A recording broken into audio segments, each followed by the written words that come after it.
Olá, estudantes da EJA, Educação de Jovens e Adultos. Aqui é a professora Joanete Xavier, da área de Linguagens e suas tecnologias, e eu sou do componente curricular Língua Portuguesa.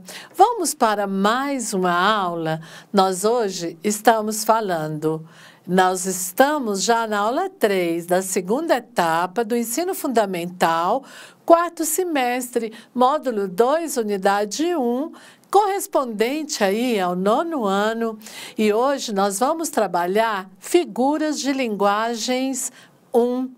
Na verdade, esse é um tema bastante interessante, porque além de proporcionar uma melhor escrita, ainda capacita você numa melhor leitura, numa melhor interpretação de texto, porque ele ajuda você a compreender, por exemplo, as metáforas, as metonímias que se apresentam em textos diversos, não somente em textos poéticos, mas em textos como, por exemplo, de campanhas publicitárias e até mesmo texto dissertativo. Hoje é muito comum fazer uso das figuras de linguagem e mostrar para vocês que não é somente para que você possa usá-las na hora da produção de um texto, mas que você possa também usar desse conhecimento para compreender melhor o texto. Fora que esse é um assunto, é um tema, é um objeto de conhecimento que é bastante frequente nas provas de avaliação, como o Enem ou provas de concurso. É bastante frequente o aparecimento desse objeto de conhecimento, figuras de linguagem. Então, vamos lá comigo? Olha só. Figuras de linguagem 1. As figuras de linguagem são recursos expressivos empregados para gerar efeitos nas falas e nas escritas, ampliando a ideia que se pretende passar e que não seria possível com o uso restrito e literal das palavras. Elas podem dar um efeito de exagero, de ausência, de lirismo ou estranheza. As figuras de linguagem, elas tornam os textos mais cheios de significado, dão um tom artístico à linguagem comum, fogem o sentido óbvio das coisas. Por exemplo, não diria "o dia está quente", mas usaria o termo figurado para representar esse dia. "O dia está pegando fogo". Elas são muito importantes para a literatura, para a música e também aos diálogos comuns. As figuras serão classificadas conforme o tipo de efeito que gerarão nos discursos que forem empregados e dentro os vários tipos de figuras, vamos conhecer primeiro então a metáfora.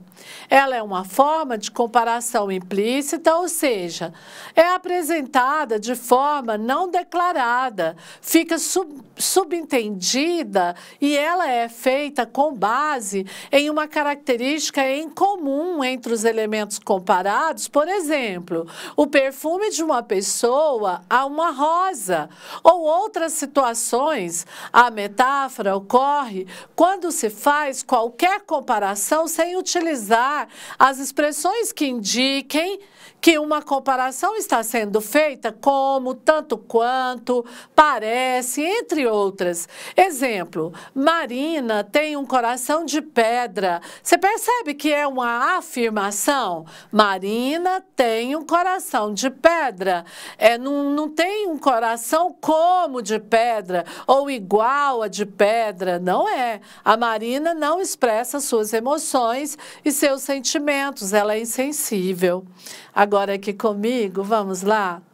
Deixa eu mostrar para vocês o seguinte: a metáfora, então, é quando eu digo, né, como no exemplo, Marina tem um coração de pedra.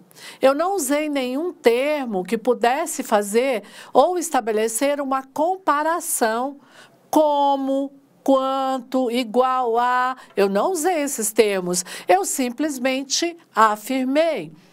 Se você pensar, por exemplo, ela está uma fera. Ela está uma fera, isso significa que ela está brava, que ela está zangada. A fera tem a associação. Qual é a associação? A qualidade da fera? Ser brava, estar irritada. Então, quando eu digo ela está uma fera, a professora está uma fera, eu estou comparando-a, mas sem estabelecer. A professora é como uma fera. A professora é igual a uma fera, aí já é comparação. Aí não é metáfora. Então, a metáfora, ela traz uma afirmação, né? Como, por exemplo, ela tem olhos de graúna. Ela tem olhos de graúna é uma metáfora, não é verdade? E nós usamos a metáfora com muita frequência, né? O dia está pegando fogo. Eu uso, você usa, todos nós usamos, muitas vezes até sem ter a consciência de que estamos falando de uma metáfora. Vamos lá? Bom, e agora nós vamos conhecer outra figura, que é a metonímia. Ela ocorre quando, de forma figurada, se usa um termo para substituir outro, como em uma parte do corpo para representar o corpo todo, o artista para representar a sua produção artística. Essa substituição, porém, ela é feita pela proximidade de referência entre os dois termos. Aí nós vamos verificar os exemplos aqui. Olha, João pediu a mão de Josiane em casamento. É claro que ele não queria só a mão. Ele pediu a mão, mas na verdade ele pediu a moça em casamento. Ele não queria apenas a mão, mas casar-se com ela. Escuto muito João Gomes. Espera aí. Você não escuta o João Gomes, você escuta, você ouve as músicas de João Gomes. Li Machado de Assis. Você não leu Machado, você leu a obra, o livro de Machado. Percebe? Quando é metonímia, quando você pega a parte pelo todo. Um exemplo de corpo sem ser as mãos lá, você pensa assim, tem um poeta que diz assim, olha, várias pernas caminhavam pela praia. Várias pernas. Pernas é igual a pessoas, não é verdade? Pernas igual a pessoas. Então, pegou uma parte do corpo para representar o todo, o autor pela obra. Quer ver outro exemplo de metonímia? É o continente pelo conteúdo. Quando eu falei, eu bebi 2 copos de leite. Nossa, você não bebeu os copos. Você tomou o leite que estava dentro do copo. Não é isso? Então, isso chama-se metonímia. Vamos na tela. Exemplos agora nós temos a terceira figura que vamos apresentar a vocês, que é a catacrese. Também é uma figura em que as palavras ou termos são usados em casos em que não existe uma expressão apropriada, sendo tomadas outras de empréstimo. Ela ocorre quando não existe um termo específico para designar algo e, por isso, utiliza-se outros termos para substituir essa falta. Exemplo. Você quebrou a asa da xícara. Literalmente, a xícara não tem asa. Aquilo que fica pro lado de fora da xícara, ele se associa, ele tem uma relação com asas, não é? Por isso, eu uso asas da xícara, céu da boca, pernas da mesa, não é isso?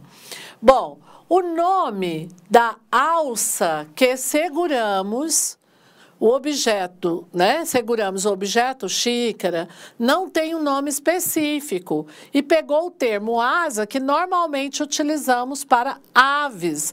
Não se deve riscar o braço da cadeira, não é?